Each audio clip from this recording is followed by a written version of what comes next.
देख रहे हैं सिटी 24 और मैं हूं आपके साथ खुशबू परमार। आइए नजर डालते हैं शहर की प्रमुख खबरों की ओर। सरकार के सहयोग से घर का सपना साकार करें, कहा निगम अध्यक्ष कलावती यादव ने। प्रधानमंत्री आवास योजना के अंतर्गत मुख्यमंत्री श्री शिवराज सिंह चौहान द्वारा मंगलवार को सिंगल क्लिक के माध्यम से प्रदेश के अन्य हितग्राहियों के साथ उज्जैन के 683 हितग्राहियों के खाते में राशि 5 करोड़ 47 लाख अंतरित किए गए।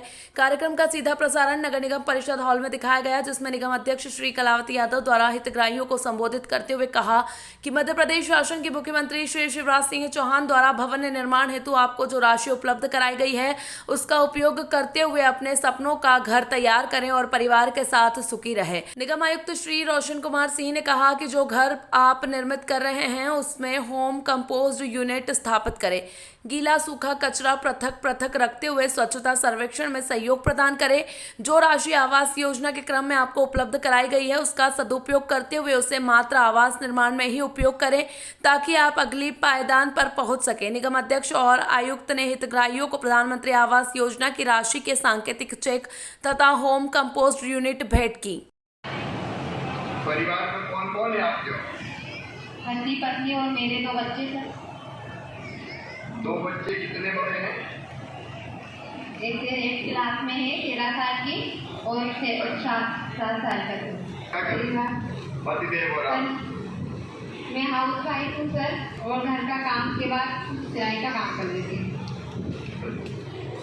आपातकाल की तैयारी को लेकर उज्जैन रेलवे स्टेशन पर मॉक ड्रिल के लिए हूटर बजाया गया। हूटर की आवाज सुन सभी कर्मचारी स्टेशन और मॉक ड्रिल की गई। उज्जैन के रेलवे स्टेशन पर मंगलवार शाम को अचानक हूटर की आवाज सुनाई देने लगी। हूटर की आवाज सुन कर्मचारी तत्काल रेलवे स्टेशन पहुंचे। दरअसल रेलवे स्टेशन पर हूटर ट्रेन एक्सीडेंट की सूचना देने के लिए बजाया जाता है ताकि सभी कर्मचारी तत्काल घटनास्थल पर समय पर पहुंच सके।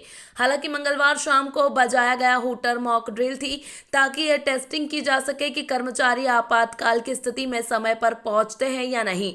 इसके बाद मॉक ड्रिल कैंसिलेशन का भी हूटर बजाया गया। ये उज्जैन स्टेशन से बाहर का हूटर था। 3 हूटर जो बजते हैं वो बाहर के होते हैं, जो ड्रिलमैन के लिए, और बाद में कैंसिल बजा है 90 सेकंड का, वो कैंसिल हो गई है। कौन सी ट्रेन की सूचना आ रही है? ये एक तरह से टेस्टिंग होती है, सभी लोगों को टाइम से आ जाए उसके लिए टेस्टिंग था, जो कि टेस्ट किया गया था। नहीं, अभी रवाना नहीं होगा, ये टेस्टिंग के लिए कि सचेत रहे सारे कर्मचारी, उसके लिए टेस्ट किया गया। आपका पूरा नाम? मोहनलाल।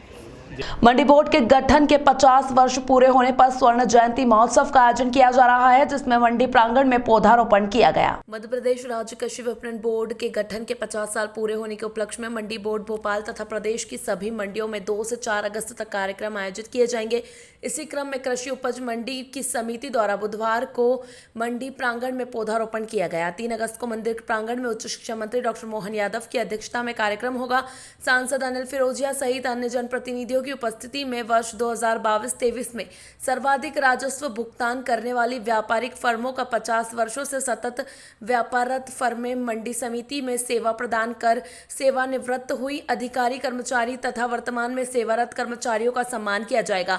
स्वास्थ्य परीक्षण शिविर भी प्रस्तावित है। 4 अगस्त को स्वर्ण जयंती महोत्सव का मुख्य आयोजन नरोन्हा प्रशासन अकादमी भोपाल में होगा।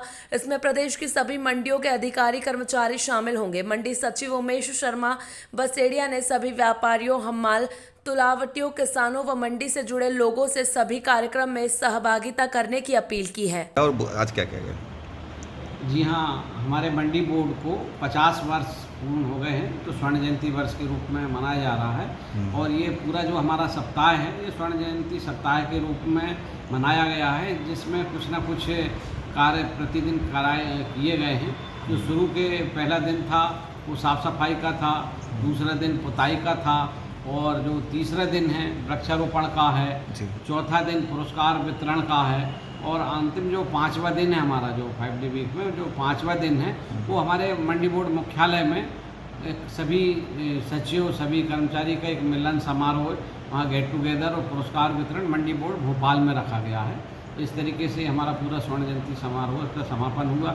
आज के हमारे वृक्षारोपण कार्यक्रम में हमारे मंडी के एसोसिएशन के अध्यक्ष श्री गोविंद जी खंडेलवाल, हमारे प्रांत मंत्री किसान संघ के श्री भारत सिंह जी बैस हमारे हम्माल तुलावटी संघ के अध्यक्ष श्री चरत सिंह जी परिहार, कर्मचारी संघ की तरफ से समस्त कर्मचारी श्री पहाड़िया जी और मंडी भार साधक की और सचिव के प्रतिनिधि के रूप में मैंने स्वयं के द्वारा वृक्षारोपण किया गया है और अन्य 50 वृक्ष मिनिमम लगाए जाने हैं, जो कि हमारा तालाब है उसके पास किनारे हम लोग वृक्षारोपण कर रहे हैं। अभी स्वर्ण जयंती उद्यान में हमारे द्वारा अभी 6 पेड़ लगाए गए। आगामी त्योहार के मद्देनजर रोशनी फैशन लाइफस्टाइल द्वारा 2 दिवसीय एग्जीबिशन का आयोजन किया जा रहा है, जिसमें आकर्षक स्टॉल के साथ गिफ्ट भी दिए जा रहे हैं। विगत 10 वर्षों से लगातार शहर में रोशनी फैशन लाइफस्टाइल एग्जीबिशन शहरवासियों के लिए अपनी एग्जीबिशन लेकर आता रहा है।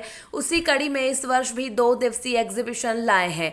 होटल अबिका डिलाइट विडी क्लॉथ मार्केट पर 2 और 3 अगस्त को समय सुबह 11 बजे से रात को 10 बजे तक है, जहां पर एक ही छत के नीचे भारत के अनेक प्रांत जैसे महाराष्ट्र, उत्तर प्रदेश, पंजाब, राजस्थान आदि राज्यों के कलाकारों ने यहां पर अपने स्टॉल लगाए हैं, जिसमें काफी कम दामों पर डिजाइनर साड़ियां, लहंगे, suit, jewellery, handbag, home decoration, footwear, hand राखियां, भगवान की पोशाक, gift items, craft, herbal product, bedsheet, बहुत सारी वैरायटी उपलब्ध है। एग्जीबिशन का उद्घाटन उज्जैन शहर की प्रसिद्ध डॉक्टर सचिदर कौर सलूजा, समाज सेवी प्रीति गोयल, प्रसिद्ध ब्यूटिशियन सोनिया सहगल, डॉक्टर गायत्री अटल द्वारा किया गया। साथ ही इस रक्षाबंधन तीज उत्सव अवसर पर एग्जीबिशन में अपनी लाइफस्टाइल को दे एक नया लुक और इस 2 दिवसीय एग्जीबिशन का लाभ उठाएं, साथ ही अनेक उपहार भी अपने साथ ले जाएं। हमारा पता है होटल अबिका डिलाइट विडी क्लॉथ मार्केट उज्जैन। वर्ष में 2 या 3 बार सीमा जी से आके यहाँ पे एग्जीबिशन होती है और उनकी खासियत ये है कि उज्जैन के बाहर के क्या पूरे देश से स्टॉल्स आते हैं, तो गुजरात से कोई, राजस्थान से कोई, महाराष्ट्र से, तो कलेक्शन बहुत अच्छा होता है। एक ही छत के नीचे आपको सारा कलेक्शन मिल जाता है। और अब जैसे त्यौहार का टाइम है तो सभी को उपहार के लिए कुछ न कुछ चाहिए रहता है, तो बहुत रीजनेबली रेट में अपने को यहाँ पे गिफ्ट्स भी मिल जाते हैं और अपने लिए भी सामान मिल जाता है। तो ये एक बार सीमा जी को मैं बहुत बहुत बधाई देना चाहती हूँ कि इस तरह की एग्जीबिशन यहाँ लगाती है, तो उज्जैन से बाहर में जाना पड़ता है, यहीं पर सब कुछ मिलता है। Okay, thank you. Roshni exhibition जो यहाँ पर लगी है अंबिका लाइट में, यहाँ पे हर साल सीमा जी लगाती हैं, जो इसकी डायरेक्टर हैं, और नित्य नई नई चीज़ें यहाँ पे लाती हैं।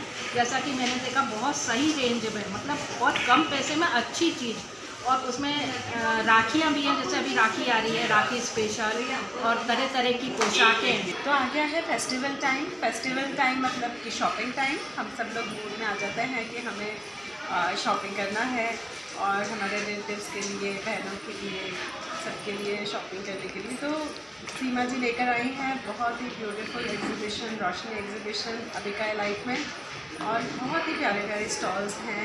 इवन राखीज़ भी हैं, बहुत अच्छा कलेक्शन है राखी का, ड्रेसेस हैं, फुटवेयर्स हैं, ज्वेलरी, और हर बार जितनी बार हम लोग आते हैं हर बार एक नया कलेक्शन, जो हम लोग हमेशा देखते हैं कि कब एग्जीबिशन आएगा और हम लोग आएंगे और नया कलेक्शन उनके सामने होगा। केंद्रीय कृषि मंत्री नरेंद्र सिंह तोमर आज उज्जैन आए और संभागीय बैठक में शामिल हुए। इस दौरान उन्होंने कहा कि प्रदेश में होने वाले विधानसभा चुनाव में भाजपा स्पष्ट बहुमत से सरकार बनाने जा रही है। केंद्रीय कृषि मंत्री और मध्य प्रदेश चुनाव अभियान समिति के अध्यक्ष नरेंद्र सिंह तोमर विधानसभा चुनाव की तैयारियों को लेकर पूरे प्रदेश का दौरा कर रहे हैं। इसी के चलते आज वह उज्जैन आए और भाजपा लोक शक्ति कार्यालय में आयोजित संभागीय पदाधिकारियों की बैठक में शामिल हुए। इस दौरान उन्होंने पदाधिकारियों को जीत का मंत्र देते हुए चुनाव की तैयारियों में जुट जाने को कहा। बैठक में मध्य प्रदेश शासन के उच्च शिक्षा मंत्री डॉक्टर मोहन यादव भी शामिल हुए। यहीं पर मीडिया के साथ बातचीत में श्री तोमर ने कहा कि प्रदेश में भाजपा ने चुनाव की पूरी तैयारी कर ली है और स्थानीय से लेकर प्रदेश स्तर तक की समितियों की बैठक आयोजित की जा रही है। आपने कहा कि प्रदेश में भाजपा सरकार द्वारा किए गए जन कल्याणकारी योजनाओं का स्तर साफ दिख रहा है और जनता आशीर्वाद देने को तैयार बैठी है। आपने कहा कि कांग्रेस का पर्दाफाश किया गया है और भाजपा विधानसभा चुनावों में स्पष्ट बहुमत के साथ सरकार बनाएगी। प्रधानमंत्री द्वारा राज्यों को फ्री योजनाओं के बारे में दी गई नसीहत के बारे में आपने कहा कि मध्य प्रदेश में जीडीपी की दर बहुत अच्छी है और यहां विकास के काम भी अच्छे से हो रहे हैं, जिसकी वजह से गरीब जनता के जीवन में बदलाव आया है। मुख्यमंत्री शिवराज सिंह चौहान दिशा में बेहतर काम कर रहे हैं। मणिपुर और हरियाणा में हुई हिंसा के सवाल पर भी श्री तोमर ने कहा कि इस प्रकार की घटनाएं होना दुर्भाग्यपूर्ण है, लेकिन इन दोनों राज्यों में कानून व्यवस्था का राज कायम और सरकार कानून के सबसे अपराधियों के खिलाफ कार्रवाई कर रही है। भारतीय जनता पार्टी मध्य प्रदेश में चुनाव के लिए पूरी तरह तैयार है। भारतीय जनता पार्टी की स्थानीय समिति से लेकर राज्य स्तर तक की सारी तैयारियां चल रही हैं। आज संभागीय बैठक उज्जैन में है। उज्जैन संभाग के हमारे चुनाव से संबंधित जो ज़िले में कार्यकर्ता हैं उनकी आज बैठक हो रही है। इसमें हम मतदान केंद्र तक सारी व्यवस्था को चुस्त और दुरुस्त करेंगे। पूरे प्रदेश में भारतीय जनता पार्टी की सरकार का जन कल्याणकारी योजनाओं का असर है। उनके कारण जनता आशीर्वाद देने के लिए पूरी तरह तैयार है। कांग्रेस के झूठ का पर्दाफाश हो गया है।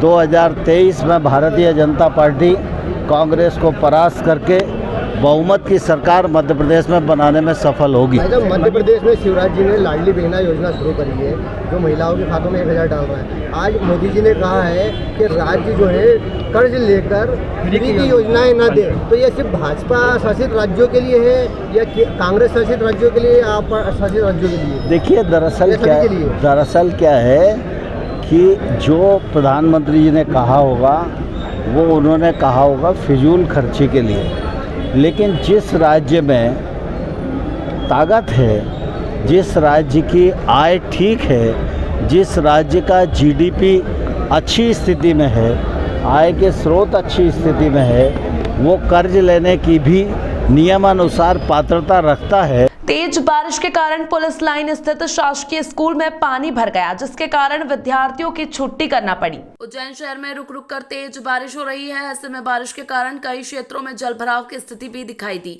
तो वहीं शहर के मध्य एक ऐसा शासकीय स्कूल है जहां बारिश की वजह से हर साल पानी भरता है। ऐसा ही नजारा मंगलवार को भी देखने को मिला। यहाँ पुलिस लाइन में स्थित शासकीय माध्यमिक विद्यालय नागजिरी में बारिश का पानी भर गया, जिसकी वजह से तत्काल विद्यार्थियों की छुट्टी करना पड़ी। शिक्षक ने जानकारी देते हुए बताया कि यहां बारिश में हर साल इस प्रकार का नजारा रहता है। इस समस्या को लेकर नगर निगम व कलेक्टर को भी अवगत करा दिया गया है, बावजूद इसके कोई हल नहीं निकला। 1 घंटे तेज बारिश होने पर ही यह जलभराव की स्थिति बन जाती है, जिसके कारण स्कूल बंद करना पड़ता है। स्कूल पहुंचने के मार्ग पर भी पानी भरा हुआ है। ये हमारा पुलिस लाइन के अंदर हमारा विद्यालय EPS शासकीय माध्यमिक विद्यालय नागजिरी जी। यहाँ क्या है कि जगह सबसे गहरी है और 1 घंटे भी कहीं पानी बरसता है तो पूरे विक्रमनगर रेलवे स्टेशन कोठी का पूरा पानी आके यहीं गिरता है, तो ये तालाब जैसा भरा जाता है। बाहर भराता है तो कमरों के अंदर भी आँव जैसी आ जाती है, तो बच्चों को इस वजह से आज छुट्टी भी करना पड़ी। हमें पानी की बहुत बड़ी समस्या है। ये बरसात में जब भी पानी बरसता है तो हमें बहुत परेशानी आती है। और इसके लिए हमने नगर निगम में भी कई बार पत्र लिखे, जिलाधीश को भी कई बार पत्र लिखे कि हमारा ये समाधान किया जाए जिससे बच्चों को असुविधा नहीं हो। आपका नाम? मैं इंद्रवीर सिंह तोमर, प्रधानाध्यापक शासकीय माध्यमिक विद्यालय नागजिरी पुलिस लाइन। फिलहाल वक्त हो चुका है एक छोटे से ब्रेक का, फिर मुलाकात होगी ब्रेक के बाद।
अटूट रिश्ते के पर्व रक्षाबंधन के अवसर पर हम लेकर आए हैं फैंसी राखियों का स्पेशल कलेक्शन। हमारे पास स्टोन राखी, चूड़ा राखी, भैया भाभी की पैर राखी, बच्चों की टेडी राखी, फोम एवं जरी राखी, भगवान के फुंदे, डोरी पत्ते वाली बच्चों की घड़ियाँ, फ्रेंडशिप बेल्ट, चंदन राखियाँ, पर्ल राखी, ब्रेसलेट राखियाँ, रामाजी पैटर्न सहित और ज़्यादा वैरायटियाँ उपलब्ध हैं। रेट और क्वालिटी में मध्य प्रदेश का नंबर 1 काउंटर। सन 2002 से आपकी सेवा में उपलब्ध विश्वास का दूसरा नाम ओम गुरु कृपा राखी एवं सीजनेबल राखियों का होलसेल और रिटेल शोरूम। हमारा पता है 8 Bada Teliwada, Mohan talkies road, Kalidas school के पास, उज्जैन। इस पर्व राखियाँ ले जाइए और अपने बंधन को और अटूट बनाइए। रक्षाबंधन पर्व की हार्दिक शुभकामनाएं। मध्य प्रदेश में इतनी वैरायटी कहीं भी एक ही काउंटर पर बताने पर 10,000 का नगद इनाम। एक बार अवश्य पधारें।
ब्रेक के बाद एक बार फिर आप सभी दर्शकों का स्वागत है। आइए आगे बढ़ते हैं खबरों की ओर। वर्षा ऋतु में होने वाले पुलों और पुलियों के होने वाले डैमेज की जानकारी और नागरिकों की सुविधा के लिए सेतु निगम ने हेल्पलाइन नंबर जारी किया है। वर्षा ऋतु में उज्जैन संभाग में 75 के करीब और उज्जैन जिले के 35 पुल और पुलियां हैं जो कि पानी में कुछ समय के लिए डूब जाते हैं। इन जलमग्नीय पुलियों और पुलों को तेज पानी की धार से कटाव और अन्य नुकसान हो सकता है।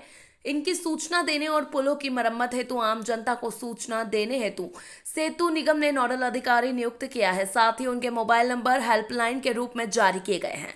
लोक निर्माण विभाग सेतु संभाग उज्जैन के कार्यपालन यंत्री SK अग्रवाल ने बताया कि वर्षा ऋतु में पुलों की मरम्मत हेतु आम जनता द्वारा शिकायत एवं सूचना देने के लिए उज्जैन संभाग के विभिन्न उप संभागों में नोडल अधिकारी नियुक्त किए गए हैं। सेतु उप संभाग उज्जैन के समस्त कार्यों के लिए उप यंत्री महेश शर्मा को सहायक नोडल अधिकारी नियुक्त किया गया है। इनका मोबाइल नंबर 9893605868 है। उज्जैन संभाग के समस्त जिलों के लिए नोडल अधिकारी अनुविभागीय अधिकारी RK कटारिया को नियुक्त किया गया है। इनका मोबाइल नंबर 9425093682 है। पुलों से संबंधित सूचना इनके नंबर पर दी जा सकती है। नंबर है और क्या इससे फायदा हुआ? इसमें क्या है कि सेतु संभाग उज्जैन के अंतर्गत 8 जिले आते हैं। 8 जिले में जलमग्नी पुलों पर वर्षा काल में आवागमन अवरुद्ध होता है तो और आवागमन अवरुद्ध होने के बाद कोई क्षतिग्रस्त होता है तो उसको तुरंत मरम्मत करने हेतु एक हेल्पलाइन नंबर जारी किया है जिसमें नोडल अधिकारी से RK कटारिया अनुभागीय अधिकारी को बनाया गया है एवं समस्त जिलों के लिए अलग अलग सहायक नोडल अधिकारी उस जिले के अनुभागीय अधिकारी को बनाया गया है जिससे कि तुरंत सूचना विभाग को मिले और उसका तुरंत मरम्मत का कार्य कराया जाकर आवागमन सुलभ कराया जा सके। सर पूरे संभाग में ऐसे कितने ब्रिजेस हैं जो बने हुए हैं वर्तमान में? संभाग में कुल मिला के 35 से 40 ब्रिज ऐसे हैं जो जलमग्नी पुलों की श्रेणी में आते हैं। जी। उनकी समस्त पुलों की सूची संबंधित जिलाधिकारी संबंधित पुलिस अधीक्षक को दी जा चुकी है कि कभी भी अगर आवागमन अवरुद्ध होता है तो उसमें पुलिस व्यवस्था करके उसको आवागमन को रोका जाए जिससे कि किसी तरह की कोई दुर्घटना घटित ना हो। इंदौर विजयनगर से 3 युवक उज्जैन की ओर निकले थे, लेकिन घर वापस 2 ही लोग लौटे। एक युवक की लाश आगर रोड पर पाट के पास मिली। पुलिस के 2 दिन ढूंढने के बाद मिली जानकारी। इंदौर विजयनगर में रहने वाले 3 युवक बाइक पर सवार होकर उज्जैन की ओर निकले थे, लेकिन वापस घर 2 लोग ही लौटे। 2 दिन बाद पता चला कि युवक की लाश आगर रोड पर पाट के पास में मिली है। पुलिस ने 2 दिन तक ढूंढा और परिजनों का पता लगाया। जानकारी मिलते ही परिजन उज्जैन जिला अस्पताल पहुंचे, जहां पोस्टमार्टम के बाद शव को परिजनों को सौंप दिया गया और पुलिस मामले में पूछताछ कर रही है कि आखिर पूरा घटनाक्रम क्या है। इंदौर से गए थे कहीं उज्जैन तरफ। ये 2-3 दिन हो गए। 2 दिन हो गए। 3 जन गए थे गाड़ी से, 2 व्हीलर से। क्या नाम है आपका? मेरा नाम वीरेंद्र देवेन कथोलिया। क्या काम करता है? लाइट का काम। हमारे 30 के आसपास। इंदौर विजयनगर। वीरेंद्र नाम। अभी मैं ये घटना 31/8 के प्रातः सुबह की है। एक व्यक्ति की सूचना ट्रक के द्वारा पहाड़ चौकी को दी गई थी। पहाड़ चौकी वाले के द्वारा सूचना मिलने पर वहाँ मौके पर गए थे, जहाँ से अज्ञात व्यक्ति रोड पर पड़ा हुआ लगा था। संभवतः प्रथम दृष्टया एक्सीडेंट सा लग रहा था। फिर उसको अज्ञात होने से हम उसको लेकर महिदपुर गए थे। वहाँ शिनाख्ती कार्रवाई दिन भर हमने प्रयास किया, फोटो वायरल किए, आसपास के थाने जिलों को सूचना दी गई। शाम को सूचना मिली कि ये इनके परिजनों वालों को ऐसी खबर आई कि हमारे व्यक्ति है। फिर ये लोग आए, इनको जिला चिकित्सा दिखाया गया। इन्होंने इनकी पहचान की गई है। अभी ये जांच की जा रही है कि अकेला आदमी आया, कहाँ से आया था, कैसे आया था, क्या कारण था, उसकी जांच भी की जा रही है। ये अभी तो विजयनगर इंदौर का बता रहे हैं। आंखों की बीमारी आई फ्लू से मक्सी रोड स्थित पुलिस ट्रेनिंग स्कूल के 20 जवान ग्रसित हो गए, जिनको चरक चिकित्सालय में उपचार दिया जा रहा है। आंखों की बीमारी आई फ्लू तेजी से फैल रहा है, जहां एक और बच्चे व बुजुर्ग इससे ग्रसित दिखाई दिए, तो वहीं दूसरी ओर पुलिस जवान भी इससे संक्रमित हो गए हैं। ऐसा ही मामला मंगलवार को शासकीय चरक चिकित्सालय में देखने को मिला। दरअसल मक्सी रोड स्थित पुलिस ट्रेनिंग स्कूल में करीब 550 जवान ट्रेनिंग ले रहे हैं। इसमें से 20 जवानों को आई फ्लू हो गया है, जिन्हें उपचार के लिए अस्पताल लेकर पहुंचे, जहां डॉक्टरों ने सलाह दी कि मरीज अपने सामानों को दूसरे लोगों से दूर रखे, बार बार आंखों को हाथ न लगाए। वहां यही भी बताया गया कि इस बीमारी से आंखों में लालपन, सूजन, दर्द होना व आंसू आते हैं। ऐसा होने पर तत्काल डॉक्टर को दिखाया जाए। यदि सही समय पर उपचार किया जाता है तो 3 दिन में यह बीमारी ठीक हो जाएगी। अभी सर ये रेनी सीजन जो होता है, इसमें कंजक्टिवाइटिस करके एक आँखें आने की बीमारी फैलती है। तो हमारे रिक्रूट्स हैं 550, जिनमें 20 लोगों को प्रॉब्लम होने पे चरक अस्पताल लाया गया, पुलिस अधीक्षक महोदय के आदेशानुसार। इनको किस प्रकार की सुविधा दी जाएगी? इनको यहाँ से पूरा ट्रीटमेंट दिया जाएगा। पीटीएस में अस्पताल है, एक अमलताज की टीम आती है, हम लोग सब मिलके एसपी साहब, एडिशनल एसपी साहब और बाकी का जितना भी स्टाफ है, आरआई साहब, डीएसपी साहब, सब मिलके विशेष रूप से इनकी केयर करते हैं बच्चों की। तो अभी कितने लोग बाकी इस बीमारी के? अभी 15 से 17 बच्चे हैं, जिनको तत्काल हम चरक अस्पताल में आँखों को दिखाने को मिला है। तो अभी ये ट्रेनिंग अभी ट्रेनिंग है इनकी। तो इनको फिर हाथ दी जाएगी कि नहीं, छुट्टी नहीं जाएगी सर। छोटी सी बीमारी है, 1-2 दिन में ठीक हो जाएंगे, पर कोशिश ये करेंगे कि हम इनको बैरिक में भी अलग अलग रखें, एक दूसरे का तौलिया, एक दूसरे का ड्रॉप, एक दूसरे की मतलब संपर्क में नहीं रहे ये, तो क्योर हो जाएगी। 2 या 3 दिन में कंजक्टिविटिस क्योर हो जाती है। आपका नाम है? मेरा नाम संजय यादव, पीटीएस उज्जैन। मैं कंपाउंडर हूँ। बीते कुछ समय से मध्य प्रदेश समेत देश में कई हिस्सों में बारिश हो रही है। देश के कई हिस्सों में आई फ्लू के मामले भी तेजी से बढ़ने लगे हैं। विगत कई वर्षों से डॉक्टर स्नेहल महाडिक, वरिष्ठ नेत्र रोग विशेषज्ञ, उज्जैन में नेत्र चिकित्सा एवं इस क्षेत्र में शोध कार्य कर रही है। वर्तमान में doctor Mahadik Ujjain charitable trust hospital एवं रिसर्च सेंटर द्वारा चलित Avanti super speciality hospital Nanakheda क्षेत्र में रोग विशेषज्ञ के रूप में अपनी सेवाएं दे रही है। कंजक्टिवाइटिस के बढ़ते मामलों को एवं इनकी रोकथाम के लिए हम क्या एहतियात कर सकते हैं, इस पर सिटी चैनल से खास बातचीत में बताया कि बरसात के मौसम में आंखों में चुभन, पानी निकलना, आंख लाल होना और आंखों में जलन होना शुरू हो जाता है, जो कि कंजक्टिवाइटिस आई फ्लू का लक्षण होता है। नमस्ते, मैं डॉक्टर स्नेहल महाडिक, मैं कंसल्टिंग ऑप्थेमोलॉजिस्ट हूँ अवंती हॉस्पिटल में। आजकल जो कंजक्टिवाइटिस का एपिडेमिक चल रहा है, उसके अवेयरनेस के बारे में मैं कुछ आपको जानकारी देना चाहती हूँ। बेसिकली कंजंक्टिवाइटिस, जिसे कि हम आम भाषा में पिंक आई या फिर आई फ्लू भी कहते हैं, वह एक प्रकार की आँखों की बाहरी परत की बीमारी है जो कि इन्फेक्शंस जैसे कि वायरसेस का या फिर बैक्टीरिया इनकी वजह से फैलता है, या फिर जो है इन्फ्लेमेशन होता है एलर्जिक कंडीशंस की वजह से। मोस्ट कॉमनली ये बारिश के मौसम में ज़्यादा दिखा जाता है एंड ये एडिनोवायरस नाम की वायरस की वजह से ज़्यादा फैलता है। इसके बेसिकली कॉजेज़ जो है, इसके कॉजेज़ में बैक्टीरियल इन्फेक्शंस बहुत कम परसेंटेज में दिखे जाते हैं, बट हाँ वायरल में सुपर एडेड बैक्टीरियल इन्फेक्शंस भी बहुत कॉमन दिखे जाते हैं। ये जनरली वैसे तो सेल्फ लिमिटिंग डिजीज़ होती है, मतलब एक हफ्ते में जनरली ये खुद ब खुद ही ठीक हो जाती है, बट कभी कभी सुपर एडेड इन्फेक्शन के वजह से इसमें सिविरिटी बढ़ जाती है। कुछ लोगों में इसकी सिविरिटी भी ज़रूर दिखी जाती है। ये इन्फेक्शन जो है या तो डायरेक्टली पेशेंट के इन्फेक्टेड आँखों की वजह से या फिर जो है इनडायरेक्टली कंटामिनेटेड सरफेस के वजह से फैलती है। ये इसका इम्पोर्टेंस इस बीमारी का ये है कि ये बहुत ज़्यादा संक्रामक बीमारी है, इसलिए ही इस पे हमें ध्यान देना बहुत ज़्यादा ज़रूरी है। इसके हमें लक्षण क्या क्या मिलेंगे, इसमें जो है हमें आँखों में लालपन होना, आँखों में दर्द उठना, आँखों में ग्रिटिनेस फील होना मतलब चुभन जैसा महसूस होना, आँखों में सूजन आना, या कई ज़्यादा सीवियर कंडीशंस में जो है आँखों में कम धुंधला दिखना भी होने के पॉसिबल चांसेस होते हैं। टावर चौक पर कांग्रेस नेत्री के खिलाफ आपत्तिजनक नारे लगाने के मामले में पुलिस ने अज्ञात आरोपी के खिलाफ केस दर्ज किया है। 3 दिन पहले शनिवार को हिंदुवादी संगठनों द्वारा टावर चौक पर कांग्रेस के खिलाफ किए गए प्रदर्शन के दौरान भीड़ में कतिपय युवकों ने कांग्रेसी नेत्री नूरी खान के खिलाफ आपत्तिजनक शब्दों का उपयोग करते हुए नारेबाजी का एक वीडियो वायरल हुआ है। वीडियो आने के बाद कांग्रेस नेत्री नूरी खान ने भाजपा के खिलाफ आक्रोश जताते हुए मंगलवार को अंबेडकर प्रतिमा के नीचे धरना देकर पुलिस को शिकायत दर्ज कराई। वहीं मामले में थाना माधवनगर पुलिस ने अज्ञात के खिलाफ प्रकरण दर्ज कर जांच शुरू कर दी है। यहां आरोपियों की संख्या जांच के बाद तय हो पाएगी। बदसलूकी होती है और जब मैं उसे अस्पताल मिलने पहुंचती हूँ उसके आंसू मुझसे देखे नहीं जाते हैं। मैं एसपी साहब के पास न्याय मांगने पहुंचती हूँ। मैं एक पीड़िता के लिए न्याय मांगने गई थी और आज मैं खुद पीड़ित बन के आपके सामने खड़ी हूँ। बाहर देखते ही देखते सैकड़ों की भीड़ जमा होती है और वहां से एक शख्स गलत बयानबाजी करता है जिसका सभी विरोध करते हैं, और मैंने भी बड़े सख्त अंदाज में कानूनी कार्रवाई करने का लेकर उसका विरोध किया।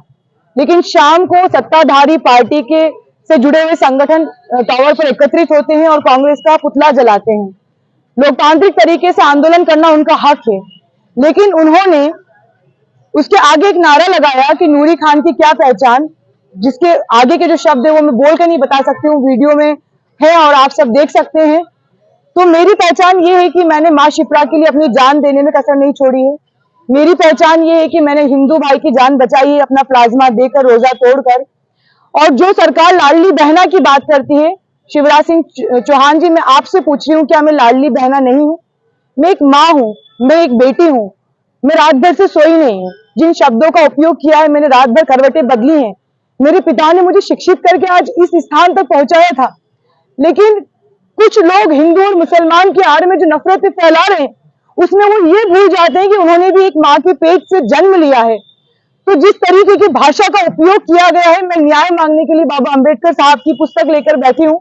मैं चाहती तो यहाँ हजारों की तादाद में भीड़ इकट्ठी कर सकती थी, लेकिन मैं इस शहर का गंगा जमनी तहजीब का माहौल खराब नहीं करना चाहती हूँ।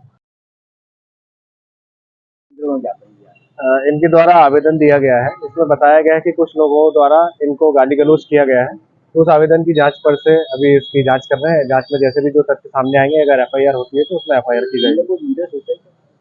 वीडियो वगैरह वो आवेदन जांच में अभी उनसे लेंगे, उसके बाद जो पुष्टि होती है तो उसके बाद एफआईआर की जाएगी। क्योंकि धरने पर बैठी हुई है वो लगातार, उनको क्या आप लोगों ने उठने के लिए कहा है और क्या कुछ समझाई की है?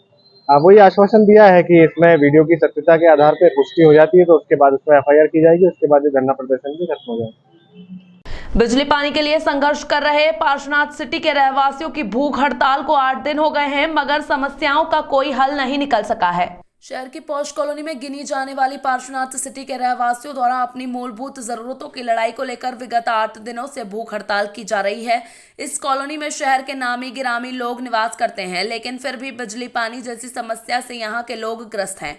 कॉलोनी के रहवासी अजय हरभजन का कहना है कि मध्य प्रदेश राजपत्र के प्रकाशित नियमों के बाद भी मध्य प्रदेश विद्युत मंडल के अधिकारी उनके आवेदन नहीं ले रहे हैं और कॉलोनी के आंशिक विद्युतीकरण के लिए कोई कार्रवाई नहीं कर रहे हैं। रहवासियों ने मुख्यमंत्री के आगमन पर भी अपनी समस्या का समाधान करने की सीएम शिवराज सिंह चौहान से गुहार लगाई थी, मगर कोई हल नहीं निकला। इसके बावजूद पार्श्वनाथ सिटी के रहवासी भूख हड़ताल पर एड़ेंगे।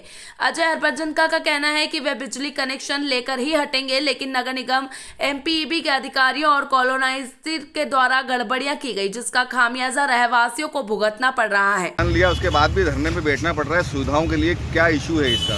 सर, हमें पता नहीं किस प्रकार से अधिकारी राजनीतिक पार्टियों को या लोगों को मिसगाइड कर रहे हैं। हम कानून के अंतर्गत हमने हमारा पूरा काम किया है, हम पूरा टैक्स भरते हैं, हमने विधिवत नक्शे पास करवाए हैं नगर निगम से। हमें गवर्नमेंट की सारी हम फीस भरने के लिए तैयार हैं, हम सारा काम करने के लिए, पर लगातार हम 10 सालों से हमारी बात को अधिकारी लोग मिसगाइड करके गलत तरीके से बता के शासन को और हमारा काम करने में अड़ंगा लगा रहे हैं। आज क्या परेशानी झेलना पड़ रही है आप लोगों के परिवार को? सर, यहाँ पर ना तो हमें पानी मिलता है और चाहे जब लाइट चली जाती है, हमारे बच्चे, हमारे यहाँ की महिलाएं लोग, वो उनके मन में हमेशा डर बना रहता है, पता नहीं कब लाइट चली जाएगी। बच्चों की एग्ज़ाम रहती है, बच्चे डरते रहते हैं, पापा कहाँ हो, मकान ले लो, एक कमरा ले लो, हमें ऑनलाइन एग्ज़ाम देनी है, हमें ये परेशानी है। हम इतना पैसा लगाने के बाद भी, हमारे जीवन भर की कमाई लगाने के बावजूद भी हम तल मर रहे हैं। हम बच्चे और बीवी का उदास मुंह देखते हैं तो ऐसा लगता है कि हमने कौन सा गुनाह कर लिया है। और हम लीगल मांग रहे हैं आज माननीय मुख्यमंत्री जी की, यही योजना कि घर घर बिजली, घर घर पानी। हम तो पूरे नियमानुसार हम सारी बात मान रहे हैं, लेकिन कुछ अधिकारी वर्ग अपना कुछ तो भी उसके अंदर के वो फॉल्ट बता के और हमें परेशान किया जा रहा है। क्या नाम है आपका? मैं अजय हरभजन का, पार्श्वनाथ सिटी निवासी, D23। फिलहाल इस अंक में इतना ही। नई खबरों के साथ बने रहने के लिए देखते रहिए सिटी 24। नमस्कार।